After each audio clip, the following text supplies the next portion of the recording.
नमस्कार ମୁଁ ଜ୍ୟୋତିଷ ପ୍ରଶାନ୍ତ ଆପଣଙ୍କୁ ମୋର ଏଇ ୟୁଟ୍ୟୁବ୍ ଚ୍ୟାନେଲ୍ ଏଇ ଟାରୋ କାର୍ଡ ରିଡ଼ିଂ ଭିଡ଼ିଓକୁ ଆପଣମାନଙ୍କୁ ସ୍ୱାଗତ କରୁଛି।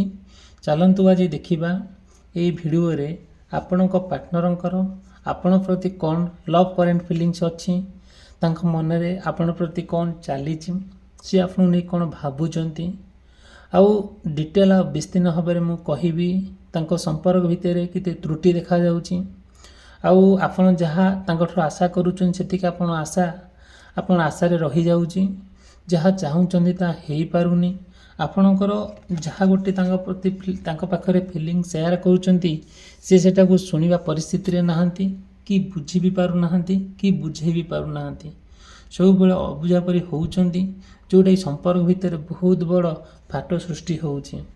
ଆପଣ ବହୁତ ଟ୍ରାଏ କରୁଛନ୍ତି କି ତାଙ୍କ ପାଖରେ ଯାଇକି ପହଞ୍ଚିବା, ତାଙ୍କୁ ବୁଝେଇବା, ସେ ବୁଝିବେ, ସେମିତି କିଛି ବି ହେଇପାରୁନି।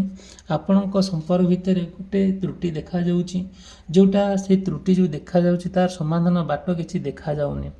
ଆପଣ ଯାହା ଭାବୁଛନ୍ତି ତା ଭାବନା ଭିତରେ ରହୁଛି, ଆପଣ ଯାହା ଚାହୁଁଛନ୍ତି ଆଗକୁ ଯିବା ପାଇଁ ସେଇଟା ସେ କେବେ କରିବା ପାଇଁ ଦେଉନାହାନ୍ତି। ମୁଁ ପୁରା ଡିଟେଲ୍ ଭିଡ଼ିଓରେ ମୁଁ କହିବି ଆପଣ ପାର୍ଟନରଙ୍କର ଆପଣ ପ୍ରତି କ'ଣ ଲଭ୍ ଇମୋସନ୍ ଅଛି, କ'ଣ ଲଭ୍ କରେଣ୍ଟ ଫିଲିଂସ୍ ଅଛି, ତାଙ୍କର ଭଲ ପାଇବାର ଶକ୍ତି, ତାଙ୍କର ଭଲ ପାଇବାର ଆଶା ଆଉ ଆକାଂକ୍ଷା ଆପଣ ପ୍ରତି କେତେ ଦୂର ସୁଦୃଢ଼, ମୁଁ ପୁରା ଡିଟେଲ୍ କହିବି। ଭିଡ଼ିଓଟି ଆରମ୍ଭରୁ ଶେଷ ପର୍ଯ୍ୟନ୍ତ ଦେଖିଲେ ଆପଣ ଜାଣିପାରିବେ ଯେ ମୁଁ ଏ ଭିଡ଼ିଓରେ ଯାହା କହୁଛି ହୁଏ ମେ ବି ଆପଣଙ୍କ ସହିତ କନେକ୍ଟ ହେଇପାରେ, ମେ ବି ନ ହେଇପାରେ। ଯଦି ବି ସେମିତି କିଛି ଆପଣଙ୍କର ସମସ୍ୟା ଦେଖା ଦେଉଛି ଆପଣ ଦୈନନ୍ଦିନ ଜୀବନରେ, ତାହେଲେ ମୋତେ କଣ୍ଟାକ୍ଟ କରିବେ। ମୋର କଣ୍ଟାକ୍ଟ ନମ୍ବର ଦେଇଛି।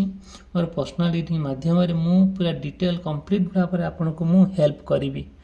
ଆଉ ଏତିକି କହିବି, ଯଦି ମୋ ଭିଡ଼ିଓକୁ ଆପଣ ଦେଖୁଛନ୍ତି, ମୋ ଭିଡ଼ିଓ ଯଦି ଭଲ ଲାଗୁଛି, ମୋ ଭିଡ଼ିଓକୁ ଲାଇକ୍ କରିବା ପାଇଁ, ଚ୍ୟାନେଲକୁ ସବସ୍କ୍ରାଇବ୍ କରିବା ପାଇଁ, ମନରେ କେବେ ବି ଉଣା କରିବେ ନାହିଁ।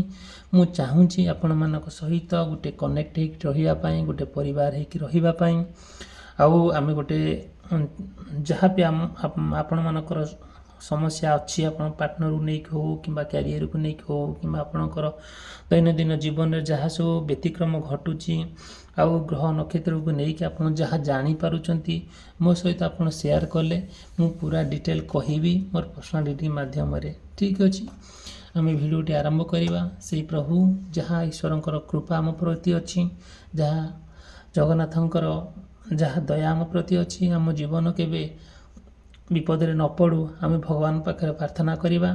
ଆଉ ଆମେ ଯାହା ଚାହୁଁଛେ, ଆମର ଆଶା କ'ଣ ହେଉଛି ପୂରଣ ହେଇପାରୁନି, ଯେ ପାର୍ଟନରକୁ ନେଇକି ଆପଣ ଯାହା ଭାବୁଛନ୍ତି ତାହା ହେଇପାରୁନି, ଆଉ ସେଥିପାଇଁ ଆପଣ ବହୁତ ମନ ଦୁଃଖ କରୁଛନ୍ତି, ବହୁତ ରିଗ୍ରେଟ୍ ଫିଲ୍ କରୁଛନ୍ତି। ଆଉ ତଥାପି ବି ଆମେ ଦେଖିବା ଆଉ ତାଙ୍କ ମନରେ ଆକ୍ଚୁଆଲି କ'ଣ ଆପଣଙ୍କ ପ୍ରତି ଚାଲିଛି।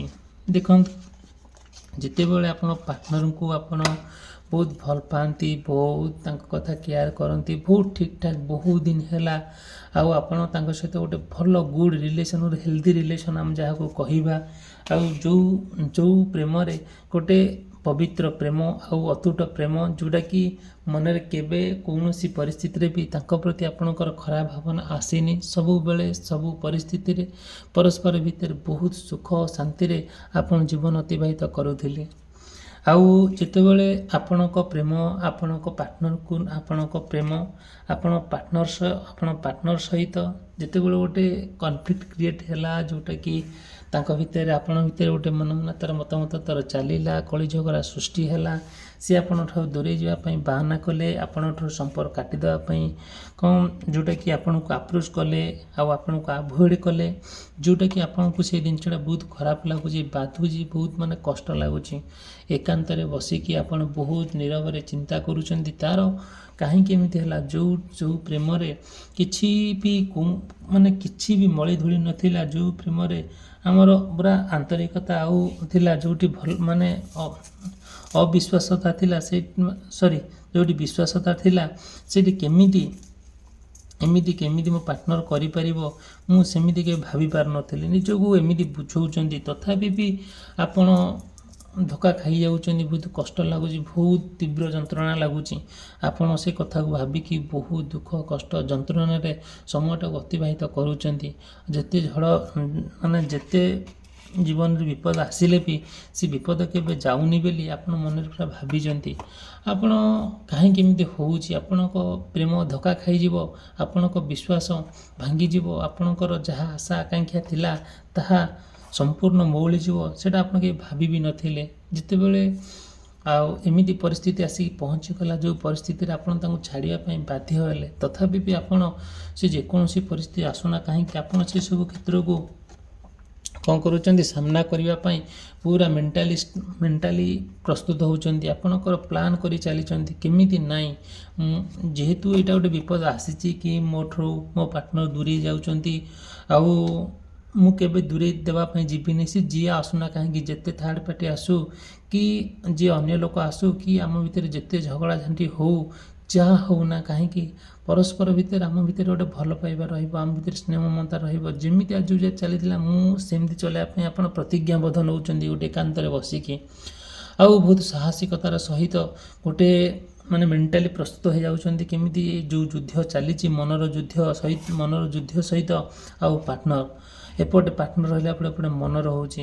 ଯେତେବେଳେ ତାଙ୍କ ପାଇଁ ଆପଣ ଡିପ୍ରେସନ୍ ଲେଭେଲକୁ ପଳାଉଛନ୍ତି, ବହୁତ ଆଙ୍ଗଜାଇଟି କ୍ରିଏଟ୍ ହେଉଛି, ବହୁତ ରିଗ୍ରେଟ୍ ଫିଲ୍ କରୁଛନ୍ତି ତାଙ୍କ କଥାକୁ ଶୁଣିକି, ସେଇଠି ବହୁତ କଷ୍ଟ ଲାଗୁଛି, ଆପଣଙ୍କୁ ଭାରି ଦୁଃଖ ଲାଗୁଛି, ତଥାପି ବି ଆପଣ ଛାଡ଼ୁନାହାନ୍ତି। ବହୁତ ସମୟ ଧରି ଆପଣ ଈଶ୍ୱରଙ୍କୁ ପ୍ରାର୍ଥନା କରନ୍ତି, ପ୍ରଭୁ ମାଙ୍କୁ ଡାକନ୍ତି, ଆଉ ସବୁବେଳେ ସଦା ସର୍ବଦା ଆପଣଙ୍କ କଥା ଆଉ ଭଗବାନ ନିଶ୍ଚିନ୍ତ ଶୁଣନ୍ତି, ମା ଶୁଣନ୍ତି, ଯେଉଁଟାକି ଆପଣ ଚାହାନ୍ତି କି କୌଣସି ପରିସ୍ଥିତି କୌଣସି ପରିସ୍ଥିତି ନ ଆସୁ ଯେଉଁଟାକି ଆମେ ଦୁଇ ଜଣ ପରମାନେଣ୍ଟଲି ଅଲଗା ହେଇଯାଉ। ହଁ, ସେମିତି ଆମେ ତ ମଣିଷ, ସାଧାରଣ ମଣିଷ, ହାଡ଼ ମାଂସ ରକ୍ତଧାରୀ ମଣିଷ, ଆଉ ଆପଣଙ୍କ ଭିତରେ ବି ଗୋଟେ ରାଗ ଅଛି, ଅଭିମାନ ଅଛି, ଅହଙ୍କାର ଅଛି, ଲଭ୍ ଅଛି, ସେକ୍ସ ଅଛି, ସବୁ ପ୍ରକାର ଜିନିଷ ଅଛି। କିଛି ଆମେ ଯାହା ଗୋଟେ ଚାହୁଁଛେ ତାଙ୍କ ସହିତ ଗୋଟେ ସେୟାର କରିବା ପାଇଁ, ଯାହା ଗୋଟେ ଚାହୁଁଛେ ତାଙ୍କୁ ବୁଝାଇବା ପାଇଁ, ଯାହା ଗୋଟେ ଇଚ୍ଛା ହେଉଛି ତାଙ୍କ ସହିତ ଗୋଟେ ମିଳନ ହେବା ପାଇଁ, ବଟ୍ ସେତିକି ସେ ସ୍କୋପ୍ ଦେଉନାହାନ୍ତି। କିନ୍ତୁ ଆଗ ଭଳି ସେ ନାହାନ୍ତି, ସମ୍ପୂର୍ଣ୍ଣ ଭାବରେ ପରିବର୍ତ୍ତନ। ଯେତେବେଳେ ଗୋଟେ ମଣିଷ ଆଗ ଭଳି ପରିବର୍ତ୍ତନ ହେଇଯାଉଛି, ଗୋଟେ ମଣିଷ ଯେତେବେଳେ ପରିବର୍ତ୍ତନ ହେଇଯାଉଛି, ଆଗ ଭଳି ଯେମିତି ଥିଲା ଏବେ ବି ସେମିତି ନାହିଁ। ସେଥିପାଇଁ ଆପଣଙ୍କୁ ଭାରି ଦିକ୍କତ ଲାଗୁଛି, ବହୁତ କଷ୍ଟ ବି ଲାଗୁଛି। ହେଲେ କ'ଣ ହେବ, ଆପଣ ଚାହୁଁନାହାନ୍ତି କ'ଣ ଯେଉଁଟା କରିବା ପାଇଁ, ଏମିତି କିଛି ଜିନିଷ କରିବେ ଯେଉଁଟାକି ତାଙ୍କୁ ଭାରି ଖରାପ ଲାଗିବ, କଷ୍ଟ ଲାଗିବ। ଆପଣ ଚାହୁଁଛନ୍ତି ତାଙ୍କ ସହିତ ଗୋଟେ ସେ ଯେତେ ବିପଦରେ ପଡ଼ିଲେ ବି ଆଉ ଆପଣଙ୍କ ସହିତ ସେ ସମ୍ପର୍କ ରଖିନାହାନ୍ତି, ତା କାଟିଦେବା ପାଇଁ ମେଣ୍ଟାଲି ପ୍ରସ୍ତୁତ ହେଉଛନ୍ତି, ତା ସତ କଥା। କିନ୍ତୁ ତାଙ୍କର ଅସୁବିଧାଟା ଆପଣ କ'ଣ କରୁଛନ୍ତି, ସହିପାରୁନାହାନ୍ତି, ତାଙ୍କ ଦୁଃଖ ଆପଣ ସହିପାରୁନାହାନ୍ତି। ତାଙ୍କର କ'ଣ ଟିକେ ହେଇଗଲା ଆପଣ 7 ସମୁଦ୍ର 13 ନଦିଆ ଡେଇଁ ଯାଇ ତାଙ୍କ ପାଖରେ ପହଞ୍ଚି ଯାଉଛନ୍ତି। ଆଉ ସେଥିପାଇଁ ଆଉ ସିଏ ବି ଆପଣଙ୍କ ପ୍ରତି ଗୋଟେ ତାଙ୍କର ଯେତିକି ମନରେ ଆପଣଙ୍କ ପ୍ରତି ଫିଲିଙ୍ଗସ୍ ଅଛି, ଯେତିକି ଭଲ ପାଇବାର ଶକ୍ତି ଅଛି, ସେ ସେତିକି କରୁଛନ୍ତି। ବଟ୍ କିଛି ନା କିଛି ପ୍ରୋବ୍ଲେମ୍ ହେଉଛି, କେଉଁଠି ସେ ପ୍ରୋବ୍ଲେମ୍ ହେଉଛି ଆପଣ ନିଜେ ଅନୁଭବ କରିପାରୁଛନ୍ତି। ଯେଉଁଟାକି ଆପଣ ଭାବିପାରୁନାହାନ୍ତି। ଏଇ ସମସ୍ୟାର ସମାଧାନ ବାଟ କ'ଣ, ଆକ୍ଚୁଆଲି ତାଙ୍କ ମନରେ କ'ଣ ଚାଲିଛି, ସିଏ କ'ଣ କହିବାକୁ ଚାହୁଁଛନ୍ତି, ତାଙ୍କର ଫାଇନାଲ୍ କଥା କ'ଣ, ଯେଉଁଟାକି ସେଇଟା ବହୁତ ଚିନ୍ତା କରୁଛନ୍ତି। ଠିକ୍ ଅଛି, ଯଦି ମୋ ଭିଡ଼ିଓଟି ଭଲ ଲାଗୁଛି, ମୋ ଭିଡ଼ିଓକୁ ଲାଇକ୍ କରିବା ପାଇଁ, ଚ୍ୟାନେଲ୍ ସବସ୍କ୍ରାଇବ୍ କରିବା ପାଇଁ କେବେ ବି ଭୁଲିବେ ନାହିଁ। ଯାହା ମନରେ ସମସ୍ୟା ଅଛି ମୋତେ କହିବେ, ମୁଁ ମୋର କଣ୍ଟାକ୍ଟ ନମ୍ବର ଦେଇଛି, ମୋର ପର୍ସନାଲ୍ ରିଡ଼ିଂ ମାଧ୍ୟମରେ ଆପଣଙ୍କୁ ସଜେଷ୍ଟ କରିପାରିବି, ରେମେଡ଼ିଜ୍ ଦେବି। ଓକେ, ଠିକ୍ ଅଛି। ଦେଖନ୍ତୁ, ଆମେ ଆରମ୍ଭ କରିବା। ଯେତେବେଳେ ଆପଣ ଚାହୁଁଛନ୍ତି କି ଆପଣ ପାର୍ଟନର ସହିତ ଗୋଟେ ସୁଜୀବନ ବିତାଇବା ପାଇଁ, ଗୋଟେ ଜୀବନର ଶେଷ ନିଶ୍ୱାସ ତାଙ୍କ ସହିତ ଜୀବନର ଶେଷ ନିଶ୍ୱାସ ପର୍ଯ୍ୟନ୍ତ ତାଙ୍କ ସହିତ ରହିବା ପାଇଁ, ମନରେ ମନ ମିଶାଇ, ହାତରେ ହାତ ମିଶାଇ, ପାଦରେ ପାଦ ମିଶାଇ ଚାଲିବା ପାଇଁ, ଯେତେ ବାଧାବିଘ୍ନ ଆସିଲେ ବି, ଯେତେ କଷ୍ଟ ଆସିଲେ ବି ତାକୁ ସାମ୍ନା କରିବା ପାଇଁ ଆପଣ ମେଣ୍ଟାଲି ପ୍ରସ୍ତୁତ ହେଇଯାଉଛନ୍ତି। ଯେଉଁଟାକି ଆପଣ ଯେତେ ବିପଦ ଆସୁ, ଯିଏ ଯାହା କହୁ, ବହୁତ ଲୋକ ବହୁତ କଥା ବହୁତ ଲୋକ ବହୁତ କଥା ଆପଣଙ୍କୁ କହୁଛନ୍ତି, ଆପଣ କାହା କଥାକୁ ଖାତିର ନ କରି, କାହା କଥାକୁ ନ ଶୁଣିକି ଆପଣ ତାଙ୍କ ସହିତ ଗୋଟେ ସୁନ୍ଦର ସମ୍ପର୍କ ଗଠନ କରିବା ପାଇଁ ଗୋଟେ ପ୍ରତିଜ୍ଞାବଦ୍ଧ ହେଇଯାଇଛନ୍ତି, ଯେଉଁଟାକି ଭାବି ହେବ ନାହିଁ। ଆଉ ଏମିତି କାହିଁକି ହେଇଯାଉଛି, ଆଉ ସବୁବେଳେ ସେଇ କଥାକୁ ନେଇକି ଆପଣ ବିପଦରେ ପଡ଼ୁଛନ୍ତି, ଆପଣ ବହୁତ କଷ୍ଟ ଲାଗୁଛି, ଭାରି ମନରେ ବହୁତ ଯନ୍ତ୍ରଣା ଆସୁଛି। ସତେ ଯେମିତି ଆପଣ ଗୋଟେ ଏମିତି ବିପଦଗାମୀ ହେଇଯାଉଛନ୍ତି ଚାରି ଚତୁର୍ଦିଗରୁ ଆପଣଙ୍କୁ ବିପଦ ମାଡ଼ି ଯାଉଛି ଆପଣ ପାର୍ଟନରକୁ ନେଇକି। ଆପଣ ଯାହା ଭାବୁଛନ୍ତି ତାହା କରିପାରୁନାହାନ୍ତି, ଯୁଆଡ଼େ ମନ କରୁଛନ୍ତି ବୁଲିବାକୁ ଯିବା ପାଇଁ ବୁଲି ପାରୁନାହାନ୍ତି। ସିଏ ବି ଯାହା କହୁଛନ୍ତି କି ମାନେ କ'ଣ ସବୁ କହୁଛନ୍ତି କି ମୁଁ ତ କିମ୍ବା କଥା କହୁଛନ୍ତି, ସେ କଥା ବି ଶୁଣିକି ସହିପାରୁନାହାନ୍ତି। ବହୁତ ମନରେ କଷ୍ଟ ହେଉଛି। ସେ କଷ୍ଟ ଯନ୍ତ୍ରଣାଟାକୁ ଆପଣ କେବେ ମାନେ କାହା ଆଗରେ କହିନାହାନ୍ତି, କହିବା ପାଇଁ ଚାହୁଁନାହାନ୍ତି। ଆପଣ ବହୁତ ମଧ୍ୟ ଖର୍ଚ୍ଚ ବାର୍ଚ୍ଚରେ ପଡ଼ୁଛନ୍ତି, ମାନେ ଅର୍ଥଦଣ୍ଡିତ ହେଉଛନ୍ତି, କିନ୍ତୁ ଆଉ କରାଯିବ କ'ଣ? ଆଉ ସବୁବେଳେ ସେ ବି ଚାହୁଁଛନ୍ତି କି ହଁ ଆପଣଙ୍କର ସବୁତିକ କାମ ମୋ ପାଇଁ କରନ୍ତୁ, ସବୁ କିଛିର ସମସ୍ୟାର ସମାଧାନ ବାଟ ଆପଣଙ୍କୁ ସେ ପୁରା ଦେଖାଇ ଦେବା ପାଇଁ ପ୍ରସ୍ତୁତ ଅଛନ୍ତି। ଆଉ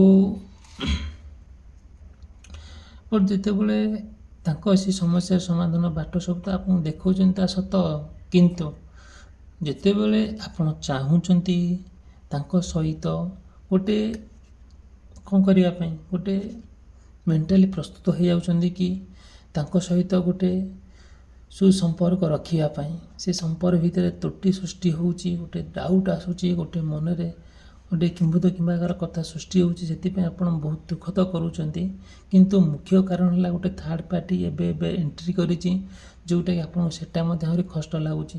ଯେଉଁ ଲୋକ ସହିତ ଆପଣ ଦୀର୍ଘ ଦିନ ହେଲା ସମ୍ପର୍କ ରଖିଲେ, ସବୁ କଥା ସବୁ ଆକ୍ଟିଭିଟି କଲେ ତାଙ୍କ ସହିତ, ସେ ଆପଣଙ୍କୁ ଜୀବନ ପ୍ରାଣ ଦେଇକି ଭଲ ପାଇଲେ, ଆପଣ ତାଙ୍କୁ ବହୁତ ଭଲ ପାଇଲେ, ସିଏ ଆପଣଙ୍କୁ ସବୁ ସେୟାର କରୁଥିଲେ, ସବୁ କଥା ଆପଣଙ୍କ ଭିତରେ ଚାଲିଥିଲା। ଯେତେବେଳେ ଗୋଟେ ପାର୍ଟନର ଆପଣଙ୍କ ଠାରୁ ଦୂରେଇ ଯିବା ପାଇଁ ବାହାନା ଖୋଜିଲା, ତାର ବିକଳ ବାଟ ଦେଖିଲା, ଯେତେବେଳେ ଥାର୍ଡ଼ ପାର୍ଟି କଥା ଶୁଣିଲା, ସେଇଟା ଆପଣ ସବୁ କଥା ଶୁଣିକି ବି ମନରେ କେବେ ଦୁଃଖ କରୁନାହାନ୍ତି। ଆପଣ ବୁଝିବା ଲୋକ, ବହୁତ ଅନେଷ୍ଟ ଲୋକ। ଆଉ ଠିକ୍ ଅଛି, ଯାହା ହେଉଛି ନା ହଉ, କାହିଁକି ଯେତେ ବାଧାବିଘ୍ନ ଆସୁନା କାହିଁକି, ଆଉ ଭଗବାନଙ୍କର ଆଶୀର୍ବାଦ ନିଶ୍ଚିନ୍ତ ଆପଣଙ୍କ ଉପରେ ଅଛି। ଆପଣ ଆପଣଙ୍କ ପାର୍ଟନରକୁ ପାଇବେ, ତାପରେ ଆପଣ ବିଜୟ ଲାଭ କରିବେ। ଏଥିରେ ମୋର 100% ମୁଁ ଆପଣଙ୍କୁ ଏତିକି ପ୍ରତିଶ୍ରୁତି ଦେଉଛି। କାହିଁକି ଏଇ ଧରାପୃଷ୍ଠ ଦୁନିଆରେ ଭଗବାନ ଯାହାକୁ ଜନ୍ମ ଦେଇଛନ୍ତି ନା, ତା ଜୀବନରେ ଦୁଃଖ ଦେଇଛନ୍ତି, କଷ୍ଟ ଦେଇଛନ୍ତି, ସୁଖ ବି ମଧ୍ୟ ଦେଇଛନ୍ତି।